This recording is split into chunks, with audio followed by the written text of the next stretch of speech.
ठिकाणी आजुरी टेपवाडी रस्ता हा जठार साहेबांच्या माध्यमातून होत आहे म्हणून आज भूमिपूजन केलेलं आहे। आणि जवळजवळ हा रस्ता 10 वर्षापूर्वी माननीय आमदार अजित साळवी यांच्या माध्यमातून झाला होता आणि आता तोच रस्ता जठार साहेबांच्या माध्यमातून होतोय। एवढंच मी तुम्हाला सांगतो। माजी आमदार जठार साहेब यांच्या माध्यमातून टेपवाडी आजिवली यांचा रस्त्याचं त्यांनी रस्त्याची पाणी केली। आता रस्ता खराब झालेला होता, त्यांनी पाणी केलं तात्काळ त्यांनी ते आपल्या फंडातून मंजूर केलेलं आहे। त्या भाजपच्या यातून झालेला आहे तो, त्यामुळे त्यांचं मी गावातर्फे आणि वाडीतर्फे त्यांचे आभार मानतो। नमस्कार। आज या ठिकाणी टेपवाडी जठार साहेब त्यांचं व इथल्या सगळ्या मान्यवरांचं मी हार्दिक स्वागत करते आणि त्यांनी आज या रस्त्याचं काम आयोजित केलं आहे। पुन्हा सगळ्यांचं एक हार्दिक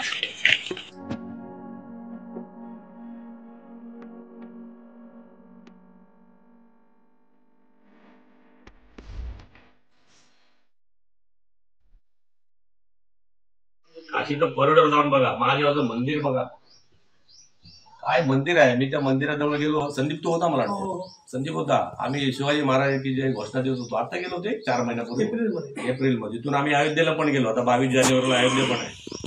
तिथे तो पुजारी आला बाहेर, मला म्हटलं आप कहाँ से आहे? महाराष्ट्रात आहे म्हटलं महाराष्ट्रामधना एक बाई आली होती 200 वर्षापूर्वी। औरंगजेबाने जेव्हा तोडलं होतं ना काशी विश्वनाथ, त्याच्यानंतर त्या बाईने पहिलं बांधलं। त्या बाईचं नाव होतं अहिल्याबाई होळकर। त्या बाईने काशी विश्वनाथ उभा केला आणि आता म्हणले परत 200 वर्षाने हा गुजरातचा आलाय पंतप्रधान, त्याने आमचं परत काशी विश्वनाथ उभं केलं। लोक उगाच प्रेम करत नाही। उद्या अयोध्या 22 तारखेला होत्या, मी आलो होतो ढाचा तोडायला, मला माहित नाही कोण गेलं, मी गेलो होतो। नितीनला माहित नाही, संदीपला माहित असेल, 92ला प्रभू रामचंद्राचं मंदिर परत व्हावं, आपला धर्म टिकावा, आपलं राष्ट्र टिकावं। बघा, मी आता आमच्या गावात काही सैनिक आले, ते मला परवा सांगत होते की पूर्वी सीमेवरती पाकिस्तानबरोबर जेव्हा आमचं काही ना काही व्हायचं, तेव्हा आमच्यातले 10 जवान मेले तरी आम्हाला गोळी घालायला बंदी होती समोर। आता मोदीने आम्हाला सांगितलंय 10 सोडा, नुसती इकडून एक गोळी आली तरी 100 टाका। एक जरी गोळी पाकिस्तानच्या बॉर्डरवरून आली तरी त्यांना सोडायचं नाही, घुसून मारायचं। एवढं सांगणारा म्हणजे राष्ट्रांच्या सीमांचं रक्षण करणारा, तुमच्या देवाचं रक्षण करणारा, तुमच्या धर्माचं रक्षण करणारा, तुमच्या देवळांचं रक्षण करणारा, एवढं करताना त्या गरीब माणसाला त्याच्या घरात अन्न जाईल का, पाणी जाईल का, त्याला टॉयलेट मिळेल का, शौचालय मिळतील का, त्याला घर मिळेल का, त्याला रस्ता मिळेल का, या सगळ्या गोष्टीचा विचार करणारा, त्याला गॅस मिळेल का, या सगळ्या गोष्टीचा विचार करणारा असा एक माणूस, देवापासून, धर्मापासून, राष्ट्रापासून, सीमांपासून अख्ख्या जगातले लोक नावाजतायत की चला भारत पुन्हा महासत्ता होणार। कधी नव्हे ते आपल्या देशाला घाबरायला लागलेले होते।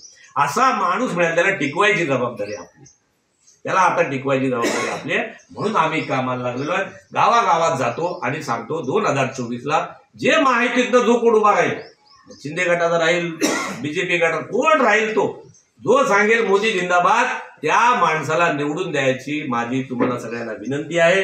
तुमच्या निधीमध्ये कमी पण होणार नाही, पण नुसता निधी नाही तर देशासाठी सुद्धा नरेंद्र मोदी पुन्हा पंतप्रधान व्हावे असं आम्ही गौरवून सांगतो। कोकणातले सगळे प्रश्न सोडवायची जबाबदारी आम्ही स्वतः घेतो। आम्ही सांगत नाही हा सोडवेल तो सोडवेल, आम्ही सांगतो, आम्ही सोडवणार, जबाबदारी आमची। त्यामुळे सगळे प्रश्न सुटतील अशी मला आशा आहे। तुम्ही या ठिकाणी आम्हाला बोलवलं, बोलण्याची संधी, ऐकण्याची संधी तुम्ही घेतली, आम्हाला बोलण्याची संधी दिली, त्याबद्दल आभारी आहे। पण 2024 ही फार मोठी लढाई आहे, कारण अनेक देश पुन्हा मोदी येऊ नये, कारण आपला देश बलवान झालेला पण अनेक लोकांना बघवत नाही। पाकिस्तानचं स्वतःचं वाटोळ झालेलं पाकिस्तानला कौतुक नाही, श्रीलंकेचं वाटोळ झालेलं श्रीलंकेला काय घेणं नाही, बांगलादेशचं वाटोळ झालेलं त्यांना घेणं नाही, इंग्लंडचं वाटोळ झालेलं त्यांना घेणं नाही, पण हिंदुस्थान पुन्हा महासत्ता कशी होते याचं अनेक लोकांना दुःख आहे। माझी विनंती आहे 2024ला आपण योग्य ते विचार कराल, एवढं सांगतो मी थांबतो।